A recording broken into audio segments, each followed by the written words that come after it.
মধ্যপ্রাচ্যে বাড়তে থাকা অস্থিরতার প্রেক্ষাপটে ইরানকে ঘিরে আন্তর্জাতিক উদ্বেগ আরও স্পষ্ট হয়ে উঠেছে।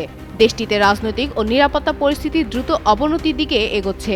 এমন আশঙ্কা থেকে এবার নিজেদের নাগরিকদের জন্য জরুরি সতর্কতা জারি করেছে ফ্রান্স ও কানাডা। ইরানে অবস্থানরত নাগরিকদের অবিলম্বে দেশটি ছাড়তে বলেছে কানাডা সরকার।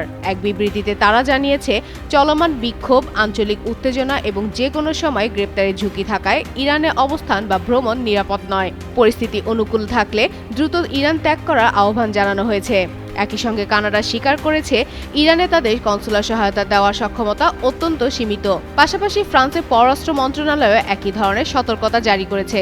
আকিজ নিয়ে এলো বিশ্বমানের বেবি ডায়াপার মাম্মাম, কটনে সফট ম্যাটেরিয়াল, বাবুকে দেবে র্যাশ ফ্রি সুপার কমফোর্ট। তাদের মতে, অভ্যন্তরীণ বিক্ষোভের পাশাপাশি যুক্তরাষ্ট্র ও ইসরায়েলকে ঘিরে আঞ্চলিক উত্তেজনার কারণে ইরানের নিরাপত্তা পরিস্থিতি আরও অস্থির হয়ে উঠেছে, যা বিদেশিদের জন্য বাড়তি ঝুঁকি তৈরি করেছে।